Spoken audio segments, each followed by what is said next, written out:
আসসালামু আলাইকুম। আশা করছি সবাই ভালো আছেন। আলহামদুলিল্লাহ, আমরাও মোটামুটি ভালো আছি। তবে ভালো আছি বললে ঠিক হবে না। ভালো থাকার চেষ্টা করছি। তো যাই হোক, কেন ভালো নেই সেটা আমার ভিডিওটা পুরোটা দেখলেই আপনারা বুঝতে পারবেন। আর আমার এই ভিডিওটা আমি বেশ আগে করে রেখেছি, কিন্তু ভয়েস ওভার করতে যাব। কয়েকবার করার চেষ্টাও করেছিলাম, কিন্তু দিতে পারছিলাম না। সেইজন্য আমি একটু সময় নিচ্ছিলাম।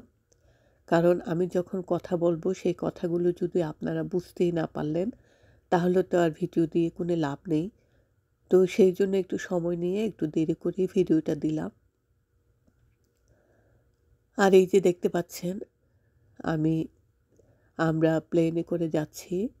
আ প্লেনে করে আমরা আটলান্টা যাচ্ছি। তো এটা ছিল ২৬ রমজানের ভিডিও।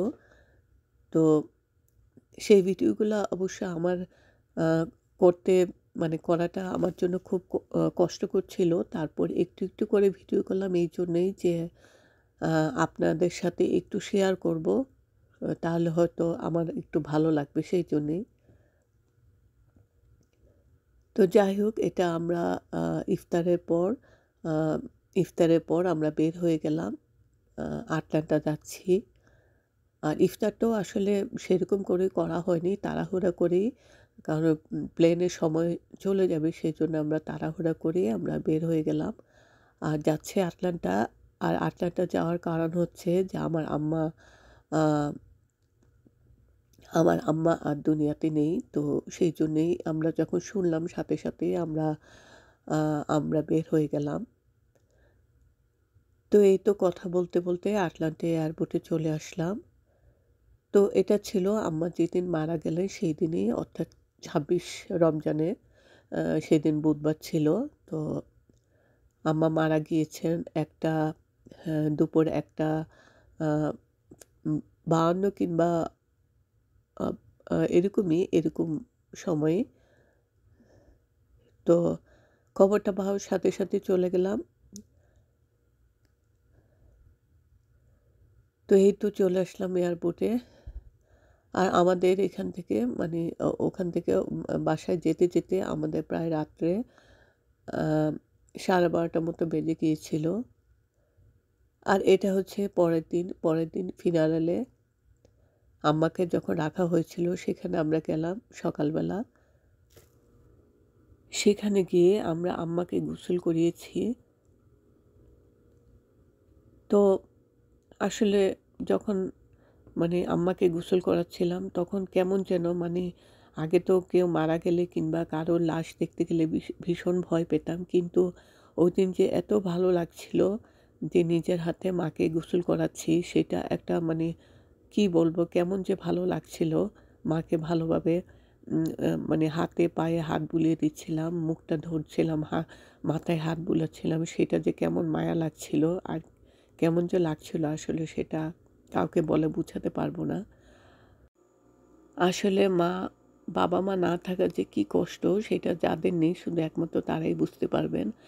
আর মায়ের কথা তো তুলনা করাই ঠিক না। কারণ মা যে কি সেটা এখন বুঝতে পারছি। আসলে ভাই-বোন সবাই আছে, কিন্তু তারপরেও যখন মনে হয় যে মা নেই, তখন মনে হয় যে আসলে কিছুই নেই। কারণ আমার মা অনেক অসুস্থ ছিলেন।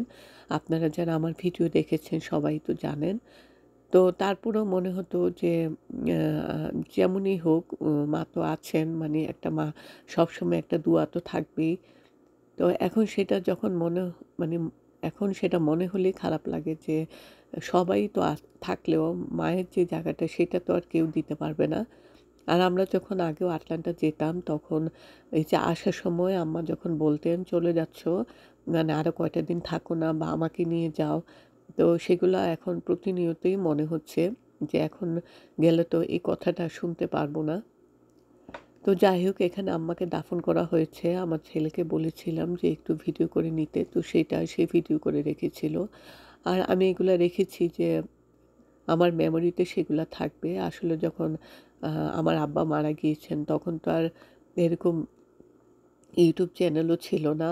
আর আ আমি এরকম ইউটিউব করব সেটা কখনো ভাবিনি। আসলে শখের বশেই তো আসা। তো এখন সেই যেটাই শখের বশেই হোক আর যাই হোক, এখন অনেক জিনিসই আমার মেমোরিতে রাখতে পারছি।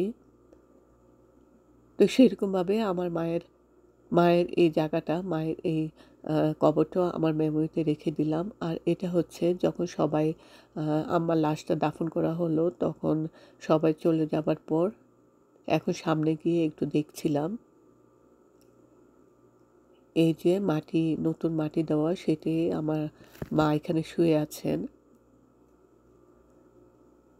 তো যদিও সবাই বলেন যে আ আ মানে আম্মা তো অনেক অসুস্থ ছিলেন, অনেক কষ্ট পাচ্ছিলেন। আল্লাহ নিয়ে গেছেন উনার কাছে, এটা ভালো হয়েছে। উনার কষ্ট থেকে উনি তো রেহাই পেয়েছিলেন। আসলে জানি না, আমিও বেশ কদিন ধরে তাহাজ্জুদে নামাজ পড়তাম। আর সবসময় বলতাম যে, "আল্লাহ তুমি আম্মাকে একটু মানে একটু যেন ভালো হন, একটু যেন আরাম পান, একটু যেন মানে উনি আরাম পেতে পারেন সেটা করো।" তো আল্লাহ হয়তো ভেবেছেন যে উনার কাছে নিয়ে গেলে হয়তো উনি ভালো থাকবেন। তো সেইজন্য উনি নিয়ে গিয়েছেন। তা আমরা জানি যে আমরা তো সবাই একদিন চলে যাব।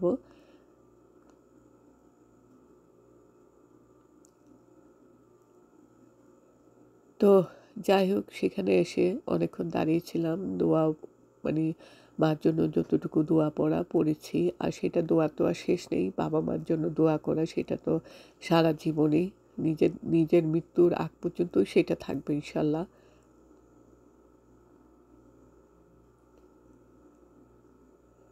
তারপর এখানে কিছু সময় থেকে আমরা চলে গিয়েছিলাম বাসায়।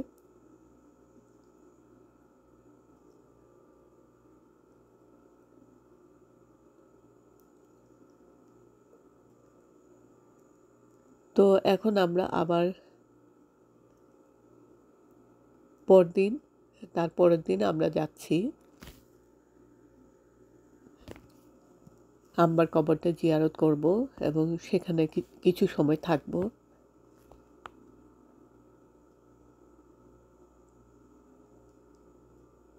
আসলে আগে কখনো মানে কবরস্থানের সামনে যাওয়া কিংবা পাশ দিয়ে যাওয়া বা সামনে যাওয়া অনেক ভয় পেতাম, বা অনেক হয়তো মারা গেছে শুনলে কাছে যেয়ে লাশটা দেখব, সেটাও কেমন যেন ভয় লাগতো। কিন্তু এখন আর সেই ভয়টা কাজ করে না।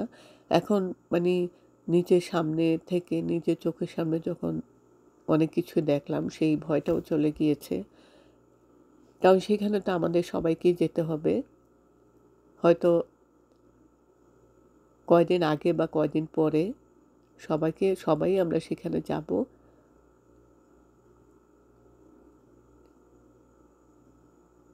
এখন সেটা মনে হলেই ভয় লাগে যে আমরা আসলে জানি না মানে কে কখন কোথায় কার মৃত্যু হবে।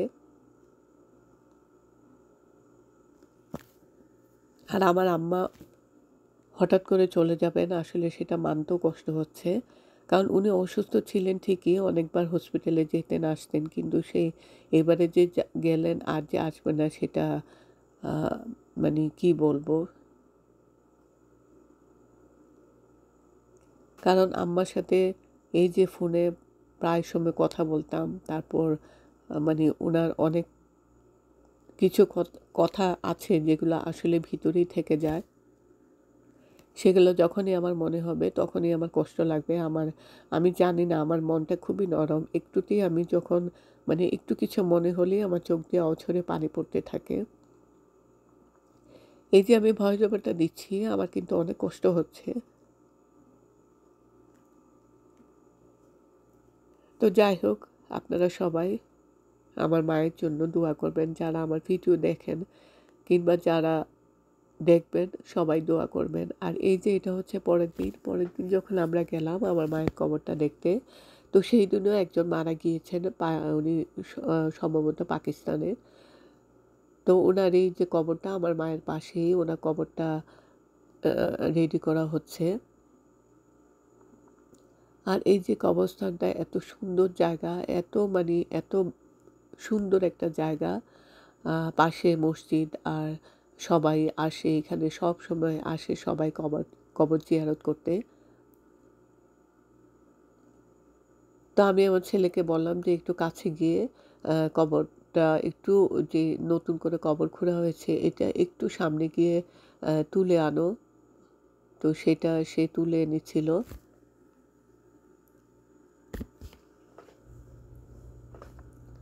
তো আমরা আম্মার কবরের পাশে অনেকক্ষণই বসেছিলাম, দোয়া কালাম পড়লাম, আর সেটাতে কি যে শান্তি লাগছিল। আর এই যে ওনার যে নতুন কবরটা, যে পাকিস্তানি একজন, সম্ভবত একজন ভদ্রলোক মারা গিয়েছিলেন। তো আমি, আমার ছেলে, আমার ভাইরা এবং আমার ছেলে মিলে সবাই পরে ওনার কবরটাও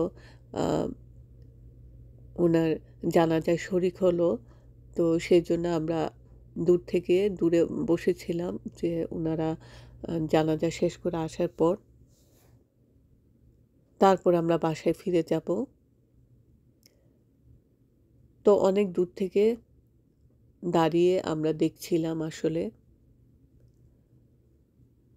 আর কবরের পাশে গিয়ে দোয়া পড়া, কবর জিয়ারত করা, সেটার মধ্যে যে কি শান্তি সেটা এখন বুঝতে পারছি। তো ওই যে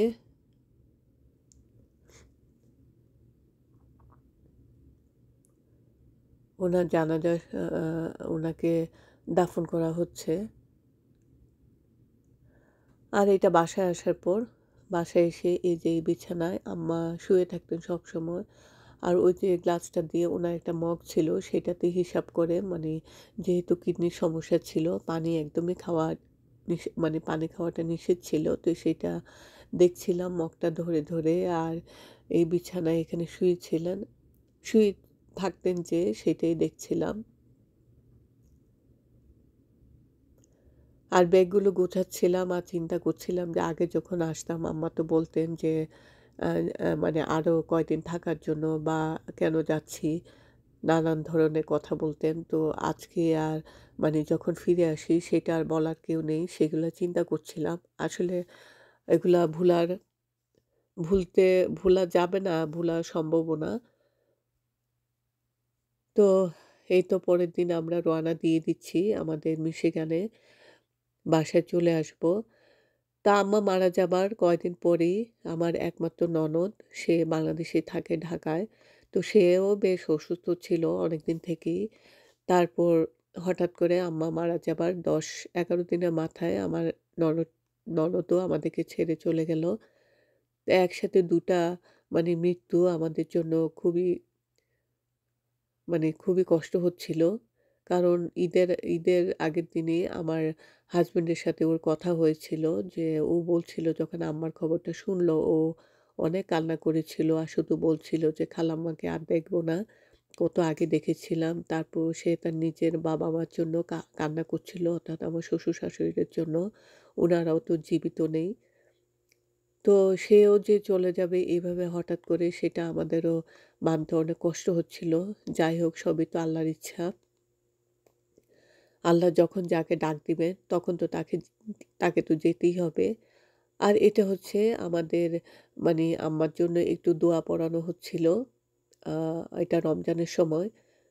তো সেটা একটু আপনাদেরকে একটু শেয়ার করলাম, যে অনেক এতিম এতিম বাচ্চারা দোয়া করছিল।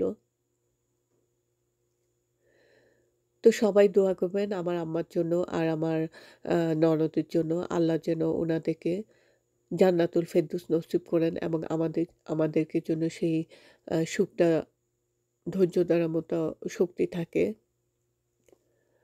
আর এটা হচ্ছে ঈদের দিন। ঈদের দিন সকালবেলা আসলে এবারে ঈদটা মানে চিন্তাও করতে পারিনি যে এই ১ম ঈদের দিন আম্মাকে ফোনটা দিয়ে সালাম দিতে পারব না। তো ঈদের দিনটা যে কেমন লাগছিল, কি করব? তারপর কিছু সময় বসে থাকার পর উঠে একটু টেবিলটা গুছাচ্ছিলাম, যে সকালে তো একসাথে নাস্তা করব। কারণ বছরের একটা ঈদ, সারা মাস রোজা রেখে ঈদের দিনটা যদি মন খারাপ করে থাকি, তো ওই মাহিরের বাবাকে বলছিলাম যে একটু টেবিলটা গুছিয়ে দিতে, তো সেটাই দিচ্ছিল।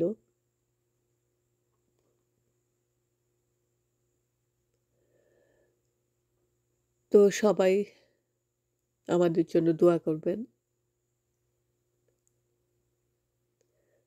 আমি এই ভিডিওটা এইজন্যই দিলাম যে আমার ভিডিওটা দেখবেন এবং যারাই নতুন পুরাতন যারাই দেখবেন আ আ মানে ভিডিওটা দেখার সময় একটাবারের জন্য হলেও আমার মায়ের জন্য আর আমার ননদের জন্য আপনারা দোয়া করবেন। আমি জানি আপনারা দোয়া করবেন।